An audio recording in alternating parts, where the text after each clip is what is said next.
when the National Social Investment Program, NSIP, was rolled out in 2015. 4 other programs were carved out under the initiative to achieve a more equitable distribution of resources to vulnerable Nigerians. One of such programs was the Conditional Cash Transfer scheme, focused on responding to deficiencies in capacity and lack of investment in human capital, especially among the country's poorest citizens. Beneficiaries of the program are mined from the National Social Register, comprising state social registers of poor and vulnerable households. Despite its laudable objectives, the cash transfer program has been criticized by many who believe that its implementation has not been transparent and is usually rolled out to influence vulnerable voters during elections. Well, here to defend the program's performance and intimate us on its challenges is Iorwa Apera, National Coordinator of the National Social Safety Net Coordinating Office. Welcome to the show, Iorwa Apera. It's good to see you again. Thank you, Ruben. It's really good to be with you again. Well, very quickly, I mean, your agency got mentioned in the president's speech most recently, specifically on June 12th, when he referred to what has been done, taking people out of poverty, 10 million in the last 2 years, the conditional cash transfer, the National Social Register. Could you give us an update, particularly first with the National Social Register? You know that was very controversial, that your agency was concentrating more on a particular part of the country. You tried to defend that then, but that suspicion has not gone away. And then where are we with the conditional cash transfer? You know that has also been controversial. You know, people saying they can't see the people who have collected the cash. So what are the challenges you have faced? What has changed since the 2019 general election, when in fact your agency was accused of giving money out to get votes on behalf of the ruling party? Thank you very much, Ruben. A lot has changed since 2019. As of then, and perhaps 1st of January 2020, the social register stood at 2.6 million poor and vulnerable households across 34 states of the Federation and the FCT. Today, by 30th of May 2021, the National Social Register is standing at 8.3 million poor and vulnerable households, made up of about 35.2 million individuals in 90,000 communities, 88,600 political wards, 717 local governments, 36 states, and the FCT in Nigeria. So you see that level of growth. And that level of growth is particularly occasioned by the support of the state governments rising to the occasion. Now, the last time I was here, I said to you that the State Social Register is a full responsibility of the state government through the Ministry of Planning that has a team that raises registers in our communities. Now, since then, a lot of state governors like Ebonyi, Ogun, and other states have taken up the challenge, and the social register is in all of these states, in all of the countries of the Federation. Now, the ownership of the social register by the state governments and their support has seen the rise. And now you will not accuse us now that the register it's more for the ruling party, because in some of the states it's actually controlled by the other party. That showed you clearly that the register is completely non-partisan. The people who are responsible for raising the social register are civil servants domiciled in the ministries of planning of every state, and they are reporting to the permanent secretaries of those ministries. They do not have anything to do with the politicians or political office holders who perhaps run the other programs. Now, to the cash transfer program,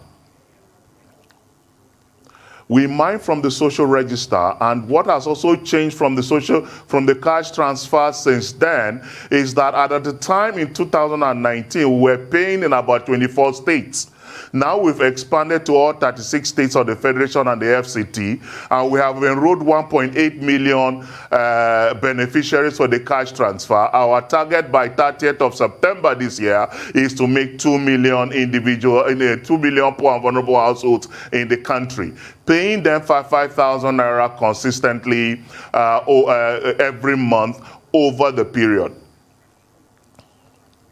Right. Now, let's put a perspective to Mr. President's assertion that he has moved 10.5 million people out of poverty in the last 2 years.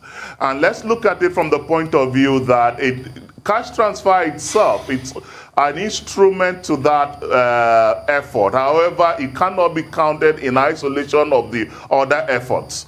Efforts in the area of anchor borrowers program, in the government enterprise and empowerment program, JEEP, the homegrown school feeding program, and all the other social interventions around the country, plus the heavy investment in infrastructure like the railway, the building of the roads, building of bridges, improving power supply, etc. Now, all of these factors come together. So let's pull out or extract the cash transfer as a means of pulling the very vulnerable out of poverty. Now, this 10 million, it's not a figure of making 10 million millionaires. It is simply pulling 10 million out of extreme poverty. Right. Can we take this home, maybe we might take an example. Carry on. I didn't realize you hadn't finished speaking. Do continue. Okay, so let's take an example of a woman in our rural community who is be given 5,000 naira in her first month of last year. And in 2019, let's take 2019 from where the government, Mr. President made this. Now, this woman took the 5,000 naira and started an akara business of 2,000 naira. Buy beans, 1,000, firewood and oil, and started, right? She saves 3,000 naira for her family. Next month, she collect 5,000 naira. But she already have a business of 2,000 naira that's earning 100 naira every day. And this 5,000 is consistent for two years.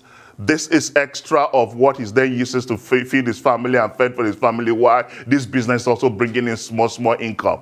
Would you say that woman after these 2 years is still extreme poverty level? The answer is clearly no. And when you argue about the evidence of it, we'll just tell you to take a trip to Kwara State, where the governor came out a few months ago to refund 500,000 naira to some poor women who are beneficiaries of the cash transfer, that have contributed to building a classroom block and employed teachers who are teaching their students. It was aired by you in Arise TV and other TV networks and radio stations. This is a clear example of the benefit of the cash transfer. And now you will not say those group of women necessarily are still in the state of poverty that they were. They are not. They've been lifted out of there and on their way to prosperity. With determination and continual investment, they are completely out of poverty. I'm willing to bet you that some will still say that, but the context that you have given is extremely important, because the general perception is that 5,000 naira is giving a man a fish rather than teaching him to fish. So that's important what you've done. But I want to talk about World Refugee Day, which was yesterday, and plans or proposals that internally displaced people in Nigeria, of which we have 2.9 million reportedly, which is a staggering amount, can also be helped through your agency, through NASCO. How far are you along, with that proposal? Brilliant. So 2 or 3 years ago, the government, through the oversight of NASCO and under the Youth Employment and Social Support Operation, started a pilot in identifying and registering internally displaced persons and refugees onto what you call the Unified Register of Beneficiaries. Till date, that effort gave us about 600,000 poor and vulnerable households that were helped with cash stipends. And some of them, when peace returned into their community and they were relocated back to their communities, they were given a cash stipend to start up. Now, this situation has grown from what we had in the Northeast to the Northwest, and North Central, and elsewhere. So what government is saying under this leadership of the Honorable Minister of Humanitarian Affairs, Disaster Management and Social Development, Hajiya Sadiya Umar Farouk, is to then take the learning from the Northeast and expand to the South, the Northwest. At the moment, as I speak to you, in collaboration with the World Food Program, we have identified about 30,000 internally displaced persons in Zamfara State, and the World Food Program is giving cash stipend to these individuals as a startup with the program going on. So we're using Zamfara State now, expanding to the other states in the Northwest with similar situation, and we're going to also extend in the North Central with the same situation. And now with this, government is then identifying them and paying them. The good news with this is that government has set up a system and a structure. Now, yeah. Well, sorry to interrupt you. We'll come back, Yes, and you'll talk about the good news. We need to take a short commercial break. When we return, you can talk more about the good news. Stay with us.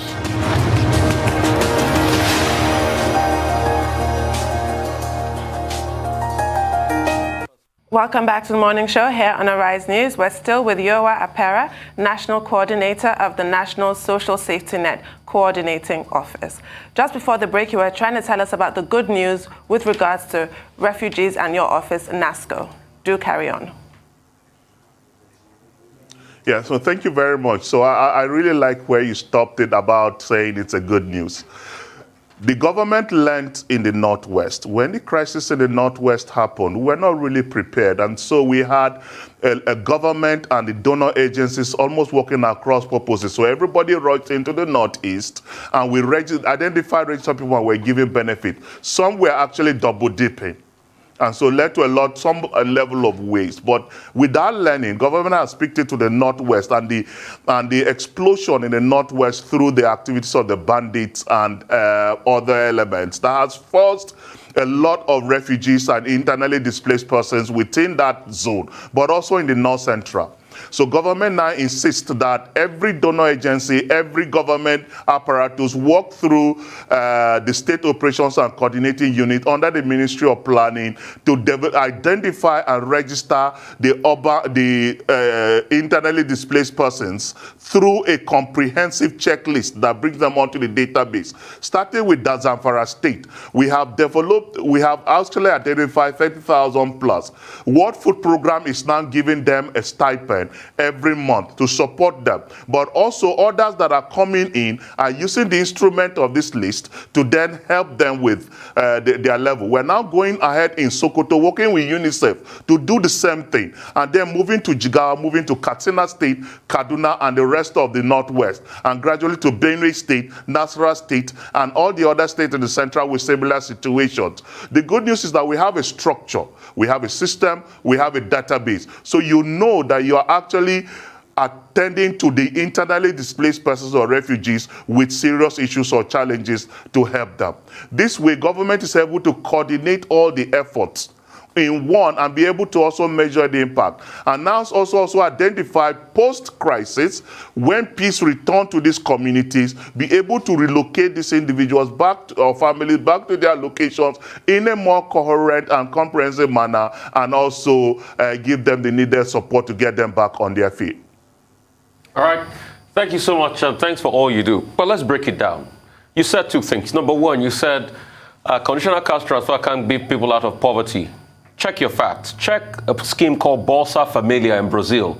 It brought 36 million people out of poverty. So it is possible for this cash transfer to bring people out of poverty. I'd like to know, what are your thresholds? Because what we all know, World Bank, United Nations says $1.90, and that's 950 naira. And that translates to 29,500 naira monthly. How many people part of the 35 million people now earn 29,500 naira? Because that's the threshold. You need people to earn less than 30 or 30,000 naira to bring them out of poverty. How many people now earn 30,000 naira out of the 35 million people you have on your register? Okay, I had already mentioned to you that 1.8 million people are accessing, families are accessing cash transfer, monthly 5,000 naira across every month through the year, right? When you talk about $1.9, you have to bring it back home within the context. These are people who hitherto were earning nothing. Now you lift them up, and the Apera example is a typical example of enhancing and supporting these individuals to start a meaningful source of living, to increase and enhance his earning. Now, when you look within the context of the 5,000 naira and you do your math in terms of earning 30,000 naira a month, you might not be able to get to that figure. However, if you then look within the context of the 5,000 naira that started this Apera business for this woman, and you add it up together with what the woman is earning on average, you'll be getting your figure. Now let's go back to the global, the example you gave of Bolsa Familia in Brazil. Bolsa Familia has been existing in the last 53 years. This is consistent cash transfer every month for the last 53 years. Cash transfer in Nigeria, it's only about 5 years old. So when you compare that to an experience of over 15 years, you will see the huge difference. Now, consistently, when you give cash transfer over a period of time, yes, it is an adequate instrument to do that. Because let's take an example, my friend. So you have an average of 24,000 people per state collecting cash transfer of 5,000 a month. That is 121 million naira going into every state economy every single month. If you look at it on an individual basis, that is perhaps a drop in the ocean. But if you look at the multiplier effect of injecting 121 million naira into your local economy every month in a consistent basis, the fact that these persons will use this money to invest in small businesses, but also use this money for consumption, about 70% of it. And the multiplier effect of that happening in terms of raising the demand for each product, rice, beans, etc. And what then that will happen in terms of supply meeting demand. And then that pressure on manufacturing to meet supply.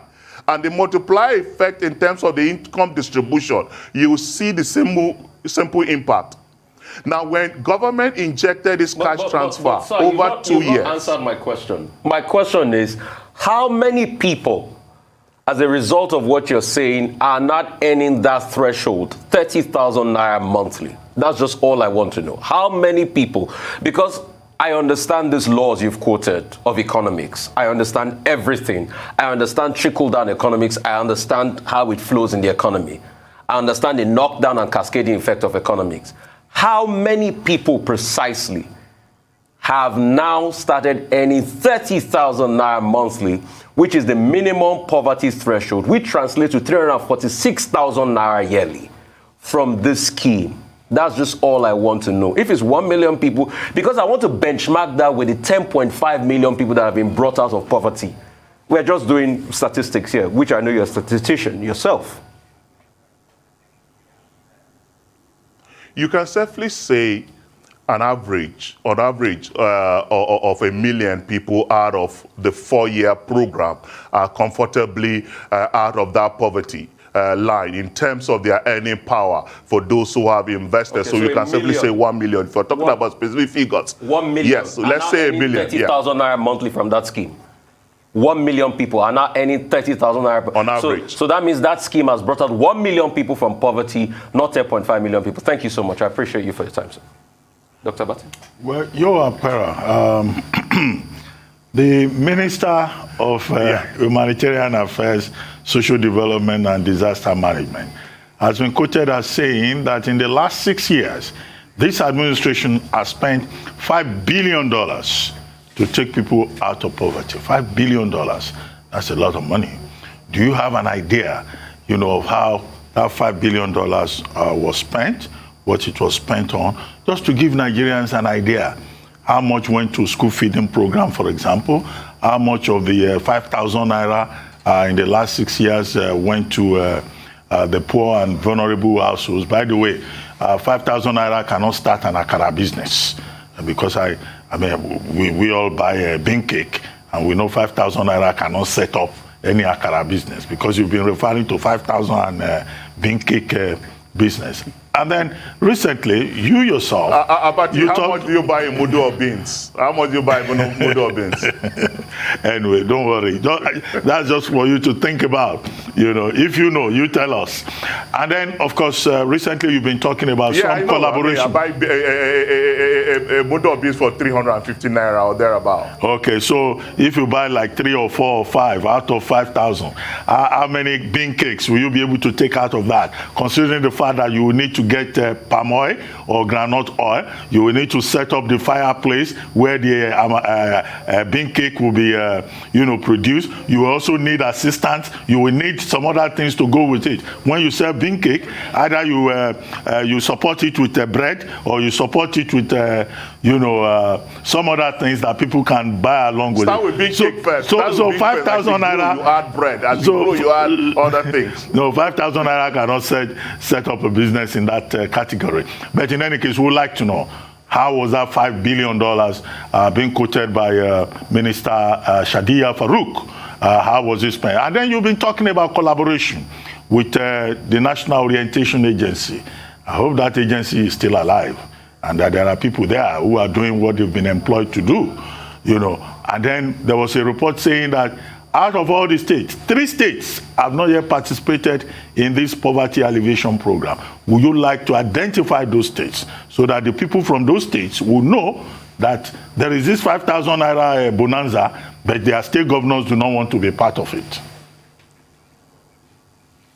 Okay. Let me unpack your question in 3 or 4 dimensions. One, when you say lift 1 million people out of poverty, the president is actually being conservative for 10 million.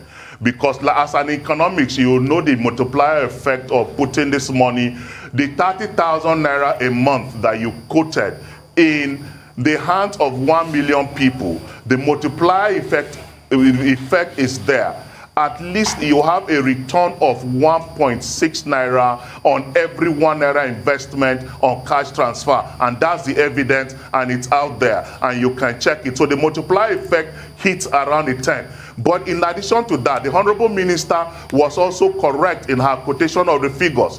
Check the statistics. Now, the government, through the Government Enterprise and Economic Empowerment Program, GEEP, has spent close to 23 billion naira in small loans to close to 23 million people across the country.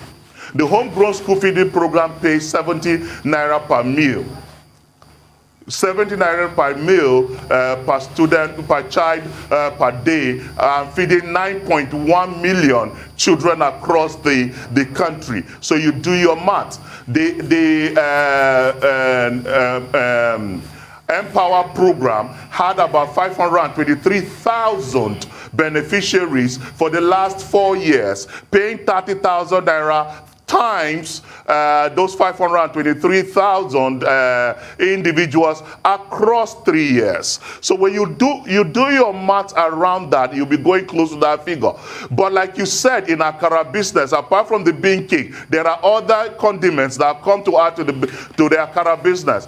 When you look at also the social investment programs and all of that, you see the other adjoining structures that support the smooth implementation of that. You have the monitoring and the monitors that were paying an average of 30,000 naira every month to ensure that these monies are going to the right people. And the reports are also there for us to see.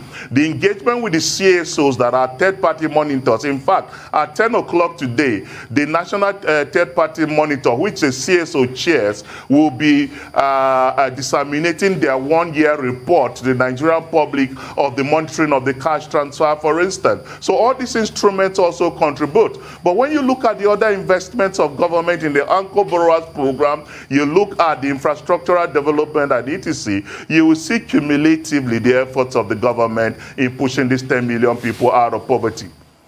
Now, you can hold us account for our accounting in terms of specifics, right? And you will be right. But the difficulty or the challenge the government has come, and Arube, remember in the first instance, you asked me of some of the challenges. Now let's go into some of these challenges.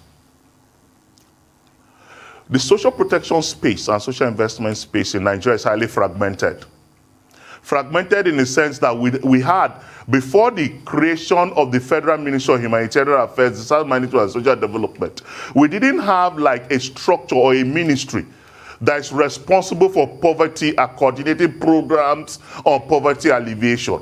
So you have various strands of initiatives of government in various MDAs and programs. Now the government has gone ahead to establish a ministry that has a structured institution to begin to monitor this and pull it all together and coordinate it together. Now you begin to have the figures in one place. So when you hold a government officer accountable for specific, it might be difficult for you to draw on it. And I'll give you an example. In 2019, the World Bank launched this National Social Safety Net, this African Social Safety Net report that indicated that Nigeria spends only about 3% of this GDP on social protection programs, which are targeted at poverty. They are right in a way, but they are also not right, in the sense that the contributory pension that government does for its staff was not captured. When you look at about social security, you say that it's contributory and non-contributory, right? The contributory part is where the employer contributes a certain percentage and the employer contributes a certain percentage. All civil servants in this country, local government, state government, and the federal government, the government pays pension contribution to them, while the others also contribute. This is not captured anywhere. I'm sure they all come through our budget as a number. I'm sure we can go on and on, but we're out of time. There are many other questions we'll have liked to take up with you. But thank you very much for joining us this morning.